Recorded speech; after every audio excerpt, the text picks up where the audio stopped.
আজি ছোৱালীৰ জন্মদিন। ৰাতিপুৱা 8মান বজাতে আমি তিনিওজনে মা বাঘেশ্বৰী মন্দিৰলৈ গৈছিলোঁ। প্ৰথমে মাক চাকি বন্তি জ্বলাই ল'লোঁ, মাৰ আশীষ ল'লোঁ। পিছত আহি সকল ভক্তক সন্তুষ্ট কৰি আছোঁ। ছোৱালীয়ে 2 পেকেট মুড়ি কিনি এয়া খুৱাই আছে। দেখিছেনে ইমান পাৰ চৰাই আছে, বহুকেইটা ছাগলীও আছে। পূজা কৰি এৰি দি আছে। আৰু এইফালে এজনী ছাগলী আহিছে, দেখিছেনে খাবলৈ। ছোৱালীয়ে দিলে কেইটামান মুড়ি, ধুনীয়াকৈ খাই গুচি গৈছে। এই সকলক সন্তুষ্ট কৰি মন্দিৰৰ পৰা আহি এইফালে পায়স বনাই আছোঁ। প্ৰায় 25-30 জনমান ভক্তৰ বাবে। মা বাঘেশ্বৰী থকা ভক্তসকলক আমি প্ৰত্যেক বছৰে খুৱাওঁ। ছোৱালীৰ জন্মদিন আমি তেনেকৈয়ে উদযাপন কৰোঁ। যেতিয়াৰ পৰা ছোৱালী জনা হৈছে তেতিয়াৰ পৰা তেওঁলোকৰ লগতে উদযাপন কৰোঁ। এয়া 2টা চচপেনতে বনাই আছোঁ।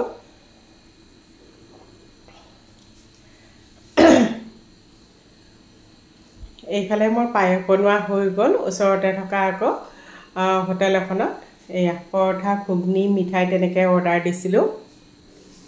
আজি 25 জনমান ভক্ত আছিল, তেওঁলোকৰ বাবে দিছিলোঁ। আৰু মই ঘৰৰ পৰাতো পায়স বনাই লৈ আহিছোঁ। গোটেইখিনি ৰেডি কৰি লৈছোঁ। তাত থকা বাইদেউ 2জনীয়ে বহুত হেল্প কৰি দিলে দিয়াত। আৰু তেওঁলোকক খুৱাই যে মনটো ইমান শান্তি লাগে। এইফালে ঘৰত আহি আকৌ দুপৰীয়া খোৱা বনাই আছোঁ। আজি ছোৱালীয়ে ভাল পোৱা গোটেইখিনি বনাইছোঁ। এইফালে ভাতকেৰেলা ভাজি আছোঁ। এইফালে আকৌ মচুৰ দাইল এখন বনাই আছোঁ। তেলতে গোটা জিৰা, পিঁয়াজ, জলকীয়া দি চাম্ভাৰ দি দিলোঁ। আৰু ছোৱালীৰ জন্মদিন শাহুৰ শ্ৰাদ্ধ আমি এওঁলোকৰ লগতেই পাতোঁ। মই ছোৱালীৰ জন্মদিন মন্দিৰৰ ভক্তসকলক খুৱাওঁ আৰু শাহুৰ শ্ৰাদ্ধ আহিলে অনাথ আশ্ৰমৰ ল'ৰা ছোৱালীক খুৱাওঁ। তেনেকৈ পাতি আছোঁ। এইফালে দাইলখনত চাম্ভাৰ দি দিলোঁ।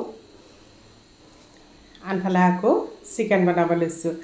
তেলতে পিঁয়াজ দিলোঁ, আদা নহৰু জলকীয়া পেষ্ট দিলোঁ। এইখিনি ধুনীয়াকৈ ভাজি লৈ তাত দিছোঁ হালধি, নিমখ, জিৰা, গৰম মছলা গোটেইখিনি একেলগে দিছোঁ। লৰালৰিও হৈছে, মানে লৰালৰিকৈ বনাইছোঁ যে, সেইকাৰণে বেছি আৰু খেচেমি কৰি থকা নাই। আজি তেনেকৈ বনাইছোঁ সহজতে হোৱাকৈ।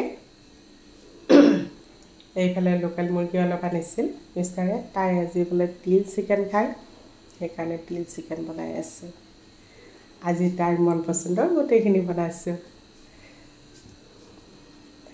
এনেকৈয়ে ভাল লাগে বাৰ্থডে উদযাপন। আমাৰ এনেকৈ ভাল লাগে চবৰে। সকলোৰে বাৰু উদযাপন কৰা পদ্ধতিবোৰ বেলেগ বেলেগ হয় নহয় জানো। সকলোৱে এনেকৈ ভাল নাপাব পাৰে। মোৰ ভাল লাগে বা আমাৰ ফেমিলিটো ভাল লাগে। তেনেকৈ আমি তিনিজনে তেনেকৈয়ে উদযাপন কৰোঁ। এয়া চিকেনখিনি ভজা হওঁতে তিলখিনি দিলোঁ।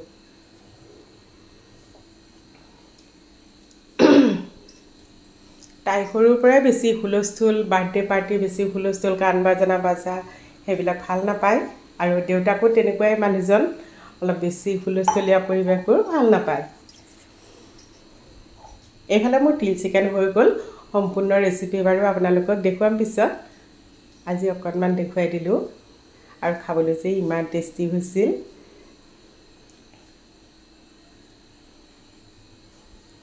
এইফালে দুপৰীয়া থালিখন গোটেইখিনি ৰেডি কৰি লৈছোঁ। ছোৱালীৰ বাবে সজাই দিছোঁ। দাইল, মাংস, ভাতকেৰেলা ভাজি,